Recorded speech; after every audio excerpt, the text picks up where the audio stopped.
हरे कृष्ण। ग्रंथराज श्रीमद् भागवतम की जय। श्रील प्रभुपाद की जय। श्रीमद् भागवतम कथा रूप चैप्टर 45 45वां अध्याय कलमास्पाद खट्टांग महाराज नौवा स्कंध। भगीरथ के बाद पांचवी पीढ़ी में महाराज ऋतुपर्ण आए। उन्होंने अपने मित्र नल को जुआ खेलने की कला सिखाई और बदले में उनसे घोड़ों से संबंधित ज्ञान प्राप्त किया। ऋतुपर्ण की 3 पीढ़ी बाद सुदास के पुत्र सौदास हुए। एक समय वन में भ्रमण करते हुए सौदास का सामना एक नरभक्षी राक्षस से हुआ। सौदास ने उसका वध तो कर दिया, परंतु उसके भाई को जाने दिया।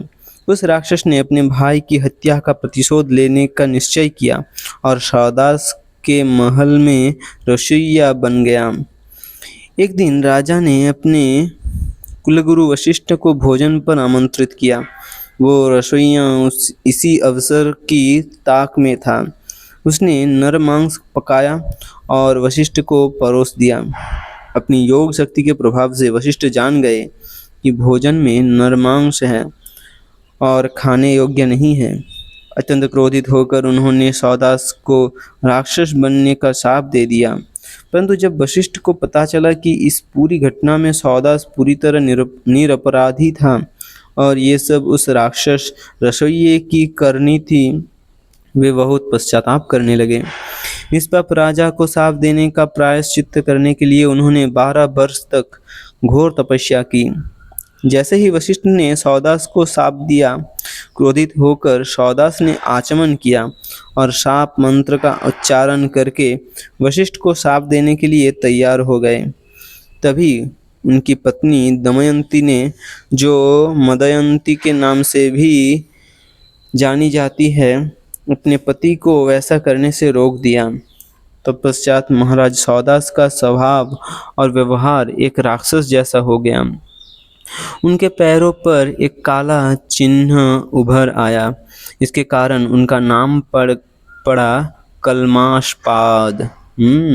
सौदास का नाम पड़ गया कलमास्पाद। क्यों? क्योंकि उनके पैरों पर एक काला चिन्ह उभर आया, उनका नाम हो गया कलमास्पाद। अपने इस घृणित स्वभाव के कारण सौदास भूख से व्याकुल होकर चारों दिशाओं में घूमता रहता था। एक समय वन में भ्रमण करते हुए महाराज कलमास्पाद ने एक ब्राह्मण दंपति को देखा जो सहवास क्रीड़ा में संलग्न थे। राक्षसी प्रवृत्ति तथा भूखे होने के कारण सौदास ने बलपूर्वक उस ब्राह्मण को खाने की इच्छा से उसे दबोच लिया। ब्राह्मण की अबला पत्नी रोते हुए याचना करने लगी, हे वीर, तुम वास्तव में राक्षस नहीं हो, तुम तो महान राजा इक्ष्वाकु के वंशज हो, इसलिए इस प्रकार के पाप कार्य तुम्हें शोभा नहीं देते। मैं एक पुत्र प्राप्त करने की इच्छुक हूँ, कृपया मेरे पति को छोड़ दो, क्योंकि उन्होंने अभी तक मुझे गर्भवती नहीं किया है। ये ब्राह्मण अत्यंत तपस्वी है और प्रत्येक प्राणी के हृदय में निवास करने वाले पूर्ण पुरुषोत्तम भगवान की पूजा करते हैं। कृपया इन पर दया करो। महाराज, आप धर्म के ज्ञाता हैं। जिस प्रकार पिता कभी अपने पुत्र की हत्या नहीं करता, उसी प्रकार ये ब्राह्मण आपके द्वारा हत्या का पात्र नहीं है। एक राजर्षि होने के नाते इसका संरक्षण आपका धर्म और कर्तव्य है। शास्त्रों के अनुसार इस ब्राह्मण की हत्या गर्भ में भ्रूण की हत्या अथवा गो हत्या के ही समान पाप युक्त है। हे राजन, अपने पति के बिना मैं एक क्षण भी जीवित नहीं रह सकती हूँ। यदि आप इन्हें खाना ही चाहते हैं तो कृपया पहले मुझे खाइए, क्योंकि अपने पति के बिना मैं जीते जी मर जाऊंगी। यद्यपि वो अबला मार्मिक स्वर में विलाप करते हुए सौदास से अपने पति के प्राणों की भीख मांग रही थी, सौदास पर उसका कोई प्रभाव नहीं पड़ा। जिस प्रकार एक बाघ अपने शिकार को नहीं छोड़ता, उसी प्रकार सौदास ने उस ब्राह्मण का भक्षण कर लिया। इतनी क्रूरता से अपने पति की मृत्यु देखकर उस सती स्त्री ने क्रोधित होकर सौदास को शाप दे दिया, हे दुष्ट पापी, क्योंकि तुमने उस समय मेरे पति को मारकर उनका भक्षण किया है जब मैं उनके साथ सहवास में रत थी। मैं तुम्हें शाप देती हूँ कि जब भी तुम अपनी पत्नी के साथ सहवास करने का प्रयास करोगे तुम्हारी मृत्यु हो जाएगी।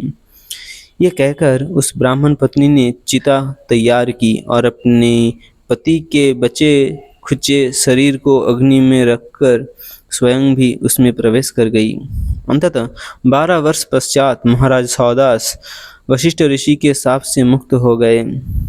एक दिन जब वे अपनी पत्नी मदयंती के साथ संभोग करना चाहते थे, तो उस समय रानी ने उन्हें उस ब्राह्मणी का शाप याद दिलवाया और राजा संभोग करने से रुक गए।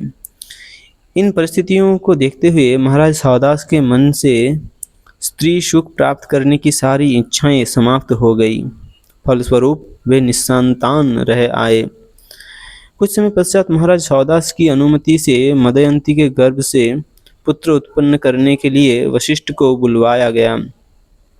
मदयंती गर्भवती हो गई, परंतु 7 वर्ष बाद भी बालक गर्भ से बाहर नहीं आ रहा था। कुछ समय पश्चात महाराज सौदास की अनुमति से मदयंती के गर्भ से पुत्र उत्पन्न करने के लिए वशिष्ठ को बुलवाया गया। मदयंती गर्भवती हो गई, परंतु 7 वर्ष बाद भी बालक गर्भ से बाहर नहीं आ रहा था। बालक के जन्म लेने के कोई आसार न देखते हुए वशिष्ठ ने एक पत्थर से मदयंती के गर्भ पर प्रहार किया और बालक का जन्म हो गया। इस अजीबोगरीब परिस्थिति में जन्म लेने के कारण उस बालक का नाम पड़ा अस्मक, वह जिसका जन्म पत्थर से हुआ हो। अस्म का अर्थ है पत्थर, तो पत्थर के वार प्रहार से उसका जन्म हुआ था, इसलिए उसका नाम पड़ गया अस्मक, वो जिसका जन्म पत्थर से हुआ हो। अस्मक का पुत्र हुआ बालिक। जब परशुराम संपूर्ण पृथ्वी को क्षत्रियों से रहित करने के लिए अपने अभियान पर थे, तो उस समय बालिक स्त्रियों द्वारा संरक्षित थे, इसलिए बालिक को नारी कवच नाम से भी जाना जाता है। आगे चलकर उन्होंने अनेक क्षत्रियों को जन्म दिया और इसके लिए उनका नाम हुआ मूलक, अर्थात क्षत्रिय वंश का मूल। बालिक के बाद चौथी पीढ़ी में महाराज खट्वांग का जन्म हुआ। महाराज खट्टांग अजेय थे। उनके इस गुण को देखते हुए देवताओं ने उनसे निवेदन किया कि वे असुरों के साथ युद्ध में देवताओं की सहायता करें। महाराज खट्वांग ने घमासान लड़ाई लड़ी और देवताओं को विजय दिलवाई। देवगण उनसे प्रसन्न हो गए और मनचाहा वरदान मांगने के लिए कहा।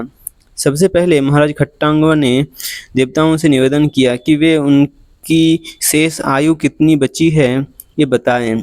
उत्तर में देवताओं ने उन्हें बताया कि उनके जीवन में अब केवल एक क्षण शेष बचा हुआ है। ये सुनते ही महाराज खट्वांग विचार करने लगे, बचपन से ही सांसारिक वस्तुओं में मेरी कोई रुचि नहीं रही है और ना ही मेरा मन कभी अधर्म की ओर आकर्षित हुआ है। वास्तव में मेरे लिए भगवान से अधिक मूल्यवान अन्य कुछ नहीं है।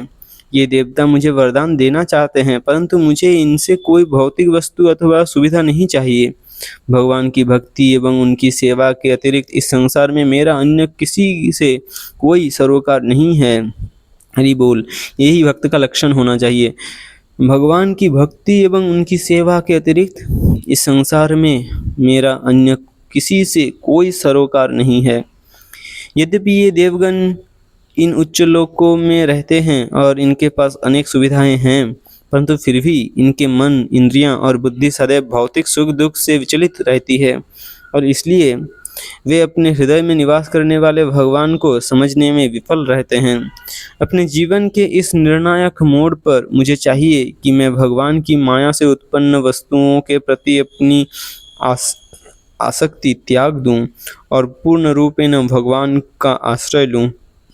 यद्यपि प्रत्येक प्राणी के अंदर इस संसार के प्रति सहज आकर्षण है, ये संसार जंगल में दिखाई देने वाली काल्पनिक नगरी से अधिक कुछ नहीं है। बुद्धिमान व्यक्ति को इससे जुड़ी अपनी सारी आसक्तियों को काटकर भगवान की शरण लेनी चाहिए। क्या बोलते हैं? यद्यपि प्रत्येक प्राणी के अंदर इस संसार के प्रति सहज आकर्षण है, ये संसार जंगल में दिखाई देने वाली काल्पनिक नगरी से अधिक कुछ नहीं है। बुद्धिमान व्यक्ति को इससे जुड़ी अपनी सारी आसक्तियों को काटकर भगवान की शरण लेनी चाहिए। इस निष्कर्ष पर पहुंचकर महाराज खट्वांग विमान द्वारा अपने घर लौट आए और एकाग्र मन से भगवान का चिंतन मनन करने लगे। उन्होंने अपने शरीर से जुड़ी सारी आसक्तियां काट दी और वैकुंठ लोक में प्रवेश करके भगवान की सेवा में नियुक्त हुए और अपने मूल पद को प्राप्त किया। हरे कृष्ण।